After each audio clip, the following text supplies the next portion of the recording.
हे आहे माऊली कलेक्शन. हे आहे माऊली कलेक्शन. केडगावमध्ये राबाजीनगरला हे कपड्याचं दुकान माझ्या मैत्रिणीचं. ही माझी मैत्रीण म्हणजे दुकानाची मालकीन बाई. पहा दुकानात किती माल आहे, साड्या रंगीबेरंगी कलरच्या. लय भारी दुकान आहे तिचं. राहायला माडी, बसायला गाडी, आणि दाजींनी नाही वाढवली दाढी. ही माझी उषा गिराईकांची नाही करत कधीच निराशा. साधी सरळ सोज्वळ सुंदर स्वप्नात पाहावी अशी माझी मैत्रीण.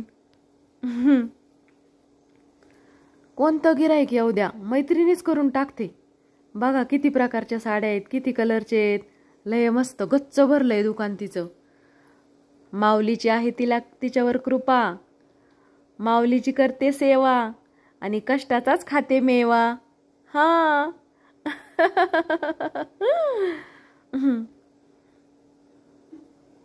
काळी, पिवळी, निळी, लाल, डवळी सगळ्या प्रकारच्या साड्या आहेत. कपडे सगळे सगळे लय मस्त आहेत.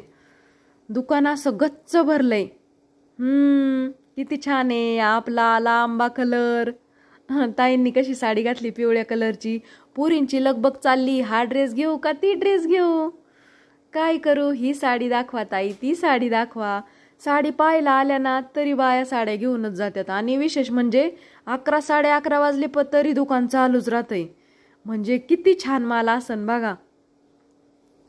या दुकानात कपडे बघा किती कसे गोलू मोलू बघले बघत. कसले भारीत आहे का. मालकीन बाई ना अशा उभ्याच राहतात तटस, बसून नाही राहत गल्ल्यावर. या बघा चंगू मंगू काय चाललंय. पिवळा कलर घ्यायचा का. आता ह्या गाऊनवाल्या ताई शेजारच्यात आहेत. नवीन मालाला पाहायला आल्या आणि 4 साड्या घेऊन गेल्या. अगं बाई माझी जानून मानू बघा कशी बसलीत, कसे कपडे घेतात. इतकं छान दुकान आहे ना. ए डंपू गोलू मोलू कसे बसलंय. मग कधी येता खरेदी करायला. या लवकर.